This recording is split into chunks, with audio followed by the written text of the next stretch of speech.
नमस्कार, मी गायत्री. भीम जयंतीसाठी यावेळेस घरी जाणं जमलं नाही, त्यामुळं आम्ही ठरवलं कॅनडामध्येच आमच्याच घरात आम्ही छोटीशी भीम जयंती साजरा करणार होतो आणि त्याची शॉपिंग करण्यासाठी आज बाहेर पडलो होतो.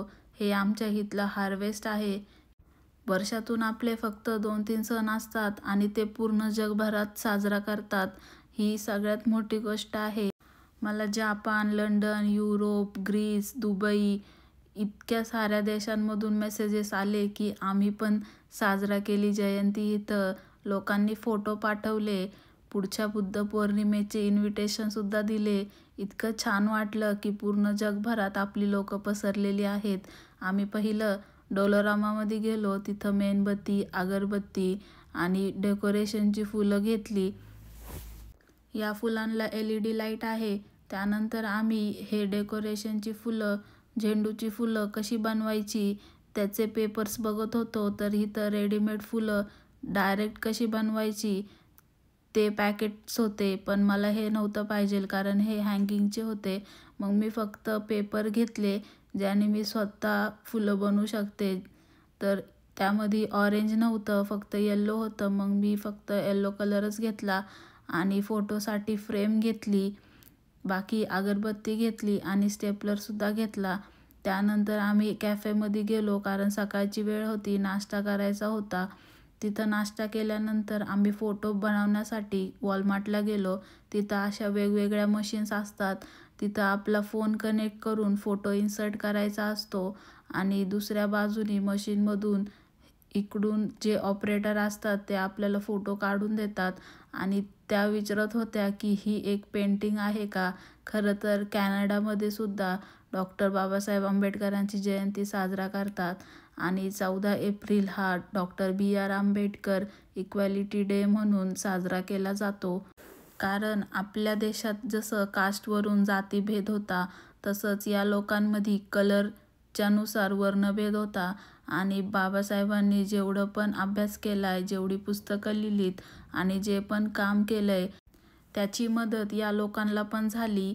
यांच्या देशांमधून डिस्क्रिमिनेशन कमी करण्यासाठी. तर अशी झेंडूची फुलं बनवली मी टिश्यू पेपरपासून. 7-8 फुलं बनवली आणि ती अशी सजवली होती जयंतीच्या दिवशी. आणि हा माझा लूक आहे जयंतीचा. शुभ्र सफेद साडी नाही आहे, पण थोडीशी गोल्डन कलर आहे आणि ऑफ व्हाईट आहे.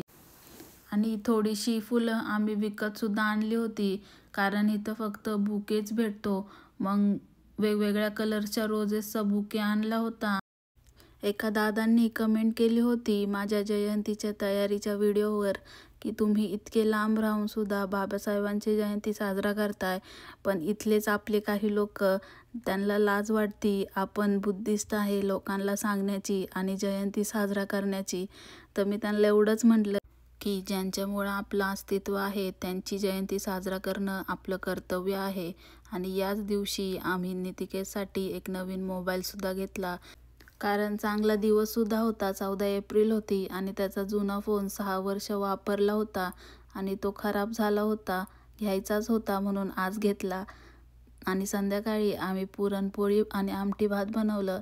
त्याचाच हा मसाला. हे पुरण आमच्या इथं अजून नितिकेशचे मित्र जेवायला येणार होते म्हणून एवढा सगळा स्वयंपाक केला होता.